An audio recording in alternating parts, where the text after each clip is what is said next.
Hallo zusammen und willkommen zurück auf meinem Kanal Was tun, Herr Ingenieur. Heute wird mal ein bisschen gebastelt, weil meine Fritzbox, die pfeift ganz furchtbar. Ich erzähle euch, was los ist und los geht's. Tja, was ist passiert? Meine Fritzbox singt das Lied des Todes. Ich zeige euch das gerade mal. Ich habe das mit meinem Handy aufgenommen, bin da ganz nah rangegangen. Da müsst ihr gut zuhören. Ich werde es mal ganz laut drehen, dass ihr das hört, was das für ein unangenehmes Pfeifen ist. Ich hoffe, das kommt in dem Video da ganz gut rüber. Ich blende es kurz ein.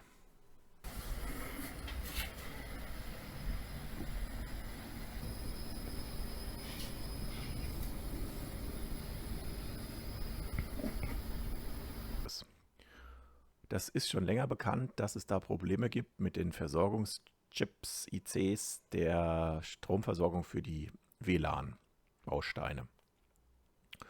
Und da gibt es insgesamt 3 Stück von. Der eine macht 3,3 Volt, der nächste 1,1 Volt und dann gibt es nochmal der 1,1 Volt macht. Und die fangen an, Probleme zu machen.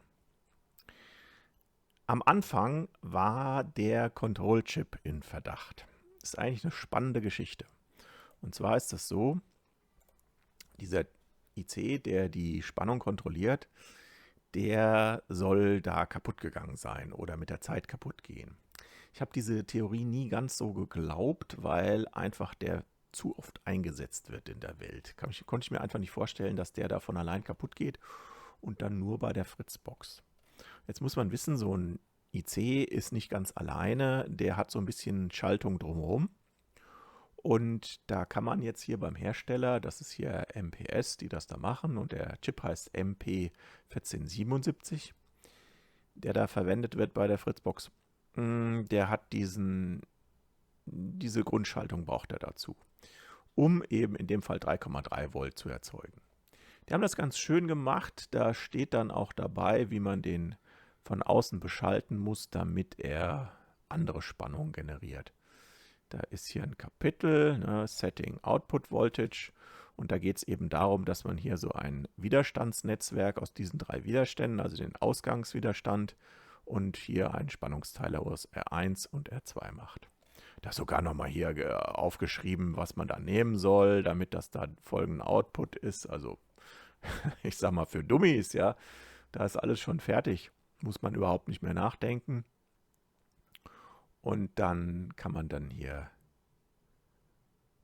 eine Ausgangsspannung einstellen. Hier sind nochmal Beispielschaltungen für die gängigsten Ausgangsspannungen, also 5 Volt, 3,3, 2,5, 1,8, 1,5, 1,2 und dann auch, was wir brauchen, 1,1. Ja. Ausgestellt hat, und da hat auch einer aus der Community hier einen schönen Bericht dazu gemacht. Es ist überhaupt nicht der Control-Chip, der kaputt geht, sondern scheinbar stirbt in der Fritzbox der Kondensator C3 mit einem Mikrofarad ist der. Der ist immer der gleiche, also egal welche Spannung man da einstellt, es ist immer ein Mikrofarad. Aber er geht kaputt. Und dann kann der IC die Spannung nicht mehr sauber bereitstellen, weil der immer weiter seine Kapazität verliert. Ja, und dann fängt der an so zu zischen, weil der halt immer nur noch kürzer da pulst und dann wird es immer schlimmer und schlimmer. Und irgendwann geht der angeschlossene WLAN-Chip dann eben dabei kaputt. Ich habe aber trotzdem, als das bei mir anfing, das Problem, schon mal diesen IC besorgt, was gar nicht so einfach ist. Da muss man ein bisschen gucken, also der ist nicht überall zur Verfügung und ich habe jetzt einen bekommen. Also ich habe 3 Stück bestellt. Ich würde auch 3 brauchen, weil der ja 3-mal eingesetzt wird in der Box. Aber als ich jetzt erfahren habe, dass es eigentlich um den C3 geht, habe ich mir den auch besorgt. Der war ja noch schwieriger zu kriegen, weil ich den auch in gewisser Qualität haben wollte. Das habe ich aber nicht hinbekommen. Ich habe den jetzt nur in einer relativ billigen Qualität gekriegt, aber besser als nichts ist es auf jeden Fall.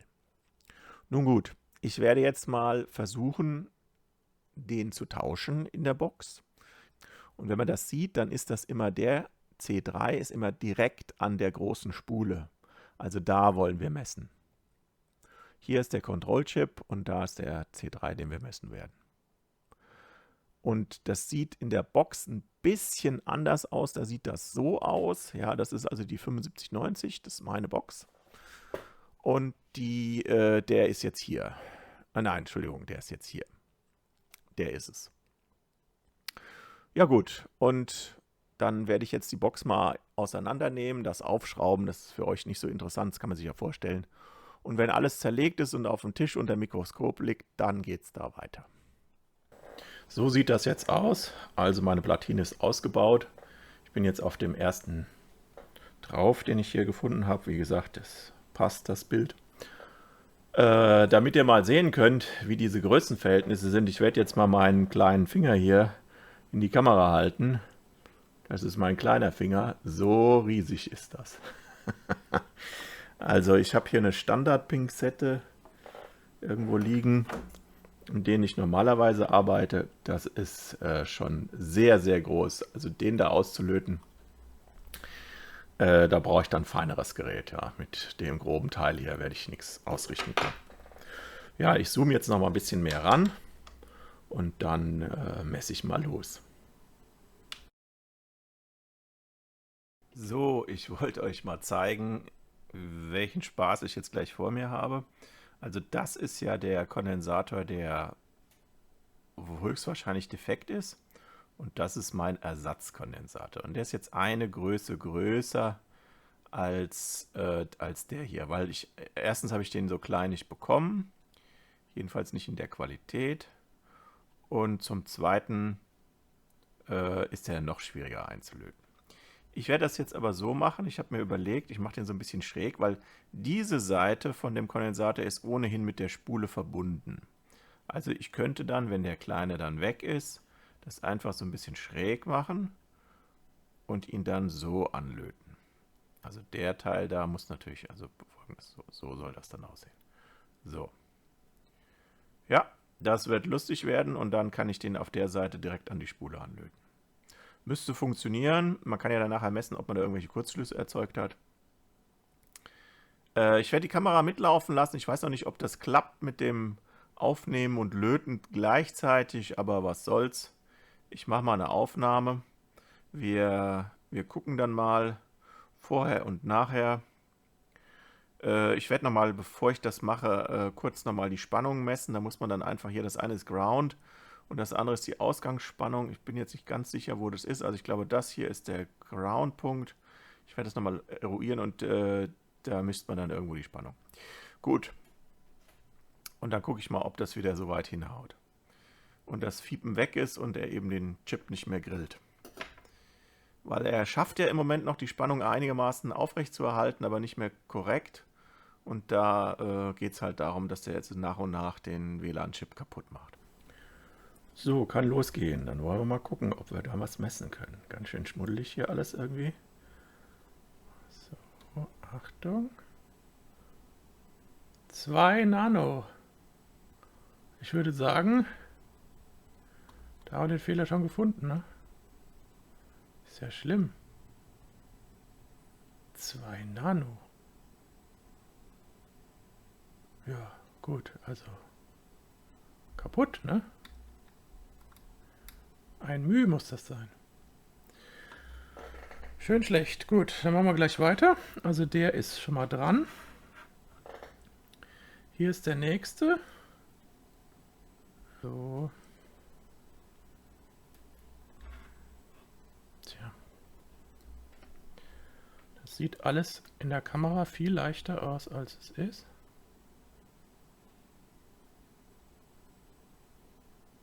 Na.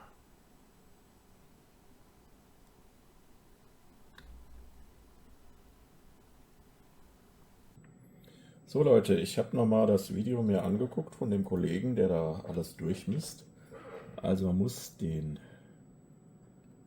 Negativpol vom Messgerät muss man hier an die Spule machen. Das ist hier der hier. Und dann kann man hier auch in Circuit den Kondensator durchmessen. Und der hat hier nur 2 Nanofarad. Und 2 Nano ist natürlich viel, viel zu wenig. Und das hat er bei mir bei allen 3 Reglern. Deshalb war ich jetzt erstmal ein bisschen verwirrt. Das kann ja eigentlich nicht sein, dass die alle hier das schon das Zeitliche gesegnet haben, aber es ist so. Und der auch. Und der hier, na, das ein bisschen schärfer stellen noch. Kommt es da nicht so drauf an, aber ich mag das nicht, wenn das so unscharf ist. So, hier nochmal. Und wieder nur 2 Nano. Und der hat dann den entsprechenden Widerstand gegen Dings hier, gegen die, also der geht dann hier, da über das VIA hier rüber und von dort dann da in den Chip rein. Und dann hat er den sogenannten Bootstrip-Widerstand ausgelötet, um das sauber zu messen, aber das ist gar nicht nötig. Dann kommt er auch auf 2 Nanofarad. Also der hat genau denselben Fehler wie ich. Und also ich würde jetzt hergehen und diese Kondensatoren tauschen. Ich könnte natürlich erstmal den Piggybaggen, also Huckepack.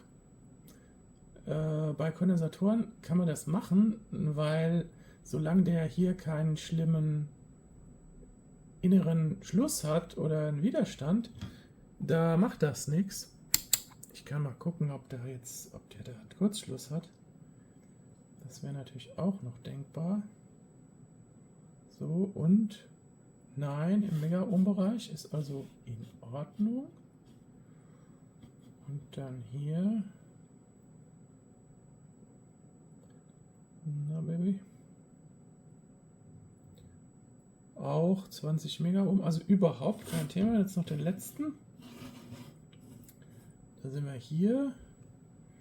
Da muss ich quasi die Leads von der anderen Seite. Das ist dann hier so ein bisschen schwierig. Ich die nicht berühre, aber na komm. 18 Mega-Ohm. Ja, also das könnte man machen.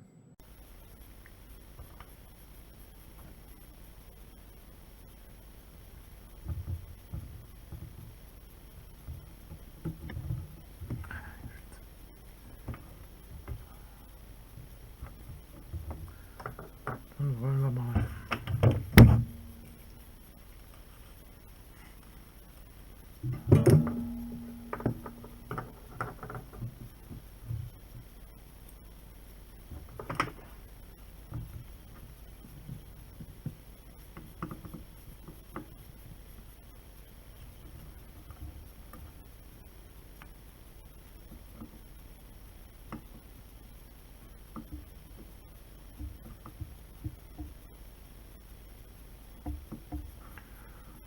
Fängt schon wieder gut an.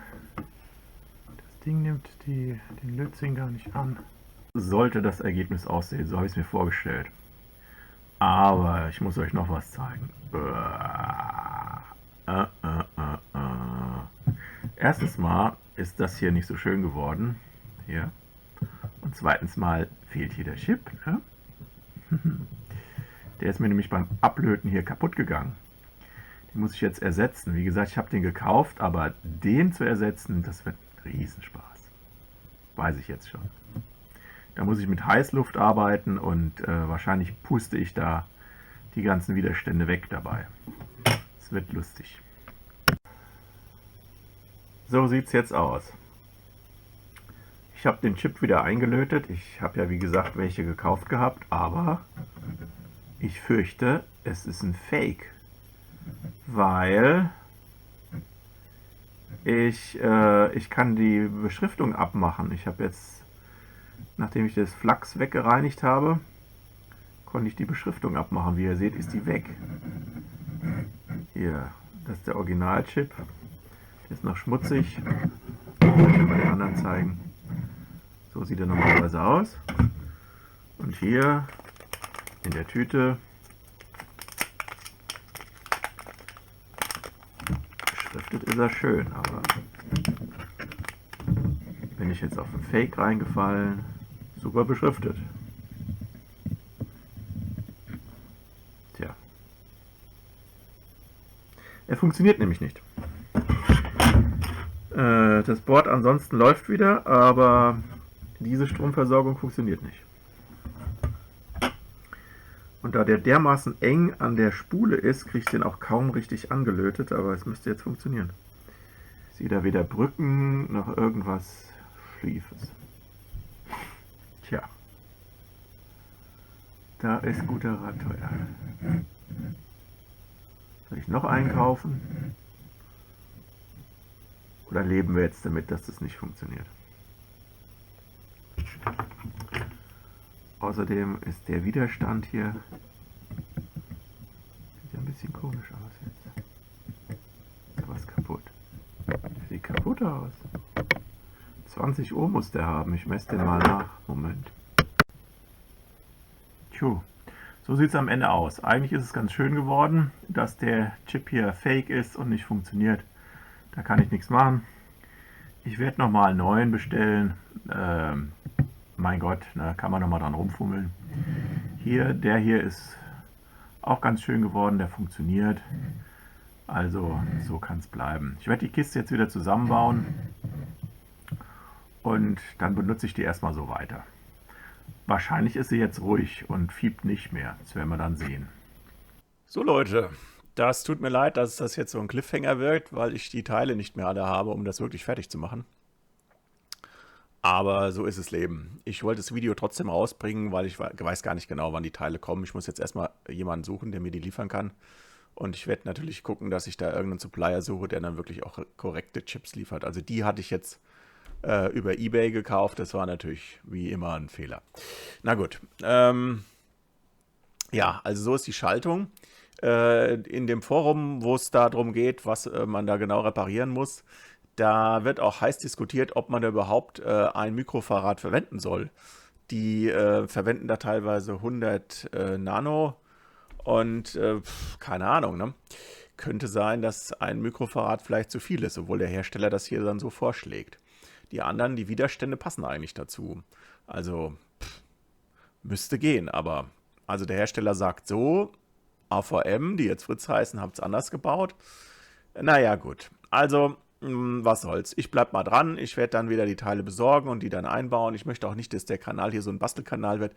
Ihr könnt ja mal schreiben, wie euch das gefallen hat, dass ich da so einen kleinen Ausflug in diese Fritzbox gemacht habe. Weil normalerweise geht es ja hier nicht so um Hardware-Löten und so. Na gut, Leute, dann hoffe ich, ihr habt trotzdem Spaß gehabt. Die Tonqualität ist natürlich nicht so wie sonst, weil wenn ich da im Keller bin, da habe ich nicht das gute Mikrofon, was ich hier oben habe. Und ja, da musste ich über die Kamera das aufnehmen. Das war so ein bisschen suboptimal, aber ich hoffe, man konnte es einigermaßen verstehen. Ich habe dann noch ein bisschen mit dem Ton gespielt und dann noch einige Filter drüber gelegt, dass man es überhaupt einigermaßen schön hat, weil ich auch ein chronisches Pfeifen drin habe, weil meine Kamera irgendwie ein Pfeifen in den Ton gebracht hat. Naja, so sind die kleinen Kleinigkeiten. Also dann, macht's gut, viel Spaß im Netz und bis zum nächsten Mal. Tschüss.